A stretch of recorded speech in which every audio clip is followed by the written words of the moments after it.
Assalamualaikum warahmatullahi wabarakatuh. Wabihi nasta'in ala umuri dunya waddin. Alhamdulillahi haqqa hamdihi.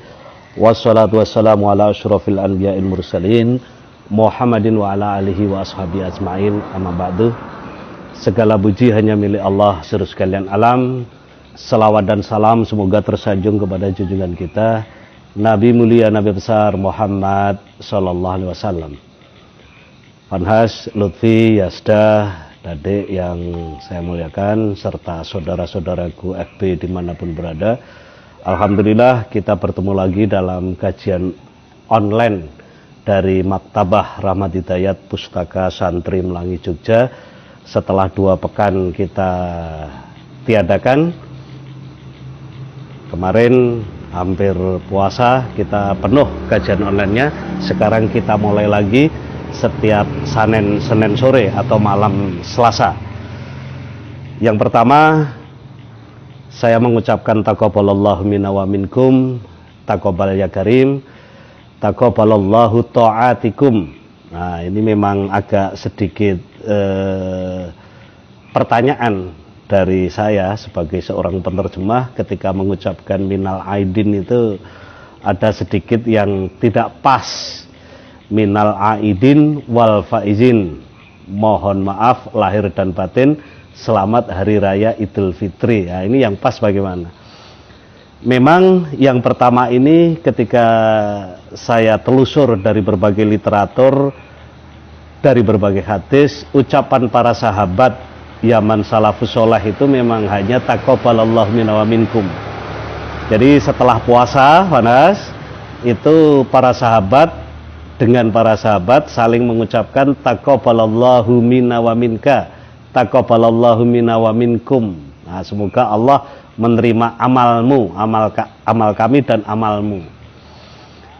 Lantas Anas radhiyallahu anha ditanya oleh para sahabat, bagaimana kalau mengucapkan ucapan yang seperti itu? Enggak apa-apa. Artinya hadis hanya cukup sampai di situ. Tetapi kalau kata-kata atau kalimat minal aidin wal faizin, saya telusur itu saya menemukan dalam sebuah literatur Islam Timur, itu pertama kali itu dilontarkan oleh salah seorang penyair dari Andalusia. Kalau sekarang sekitar negara Spanyol barangkali, yang bernama Sofiuddin Al-Huli. Dalam syairnya beliau menyebut minal aidin wal faizin. Aidin itu berasal dari kata ada, yaidu, itu kembali. Jadi dari kembali dan kemenangan. Memang agak sedikit rancu bagi saya penerjemah. Tetapi kalau ada yang mengucapkan seperti itu juga nggak salah, boleh saja dipersilahkan. Makanya ucapan-ucapan minal aidin wal faizin, taqabbalallahu minna wa minkum itu sepanjang itu untuk kebaikan dipersilahkan. Tetapi intinya saya coba telusur dari berbagai sumber, itu memang kalau dalam literatur Islam itu hanya ada 2 yang dalam bahasa jumhur sudah disepakati bahwa salah satu menyambut Idul Fitri atau bulan Syawal ini memang hanya ada 2. Yang pertama berbahagia, yang kedua bagaimana kita bisa berpuasa setelah Ramadan atau setelah Idul Fitri itu 6 hari puasa untuk mempertahankan istiqomah atau dinamisasi selama puasa Ramadan. Hanya ada 2 itu. Makanya ketika berbicara tentang halal bihalal, yang sebenarnya itu adalah tradisi yang baik mestinya.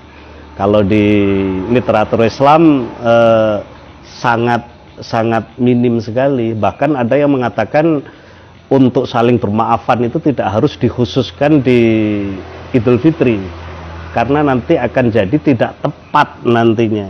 Tetapi boleh saja seperti itu. Tetapi apapun bahasanya, apapun pengucapannya, dipersilahkan.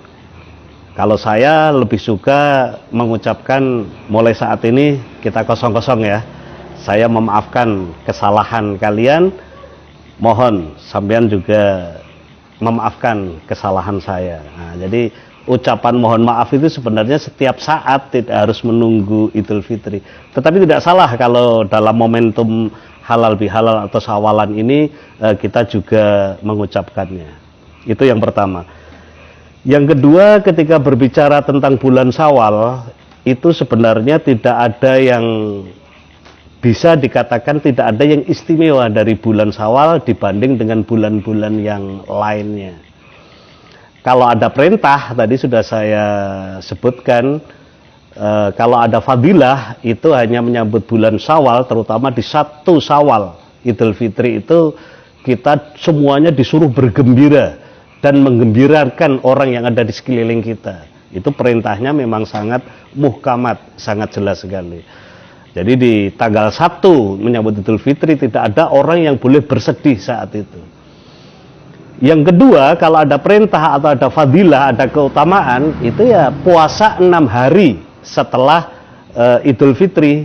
Jadi di bulan Syawal dianjurkan untuk berpuasa. Maksudnya apa? Untuk mempertahankan istiqomah kita.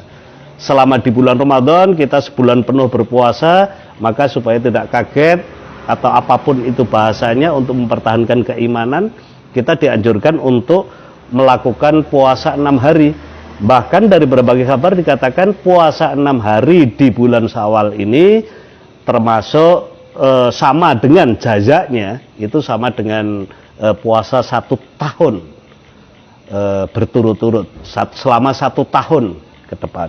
Kira-kira ada 2 keutamaan itu. Tetapi ketika berbicara tentang Syawal, Syawal sendiri itu kalau ditelusur ada bahasa Arab atau ada adat istiadat Arab kuno, Arab jahiliyah zaman dulu.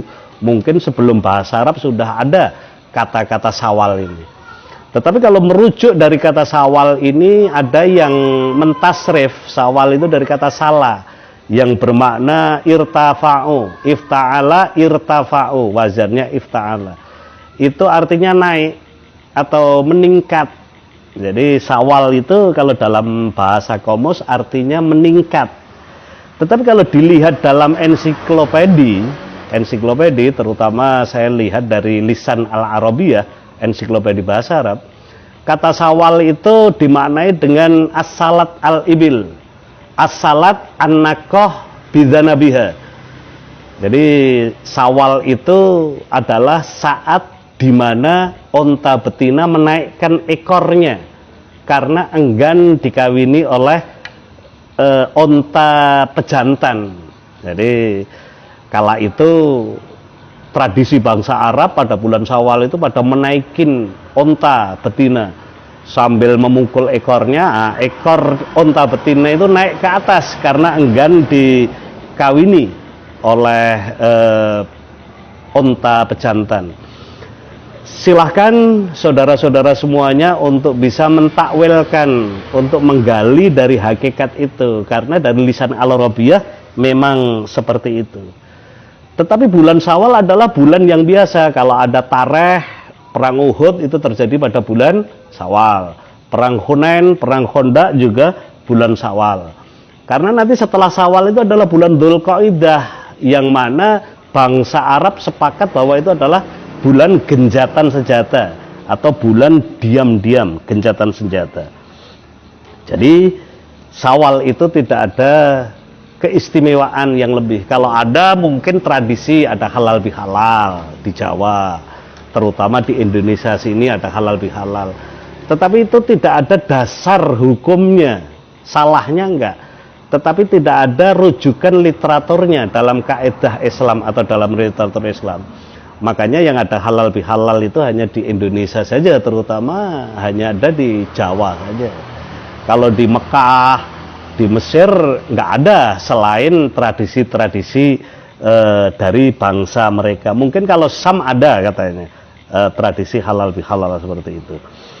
Jadi bulan Syawal memang tidak ada keistimewaannya dibanding bulan-bulan yang lain, apalagi dibanding bulan Ramadan yang sangat luar biasa. Tetapi bulan Syawal ini adalah bulan yang sangat luar biasa. Kalau saya pribadi, tutup bukunya itu di Idul Fitri. Jadi bulan Syawal itu kita mulai buku baru. Nah, saat itulah kita bisa bermuhasabah. Jadi Syawal sampai Ramadan itu adalah muhasabah kita, itu adalah aktivitas kita. Tutup bukunya di akhir Ramadan. Nah, jadi kebiasaan saya, kebiasaan kami, terutama masyarakat kampung di Melangi seperti itu. Sehingga zakat juga dibayarkan di situ itu. Meskipun sebenarnya tidak harus di bulan Ramadan. Meskipun bulan Ramadan lebih bagus. Jadi tutup bukunya kira-kira ada di situ. Mengapa bulan Syawal itu bulan yang istimewa bagi kami? Karena di bulan Syawal ini sungguh sangat luar biasa. Kalau bulan Syawal ini pada saat halal bihalal, Idul Fitri tanggal 1 sampai tanggal 15 ini, tahun kemarin kita masih bisa berhalal bihalal dengan orang tua kita. Mungkin salah satu orang tua kita sudah tidak ada.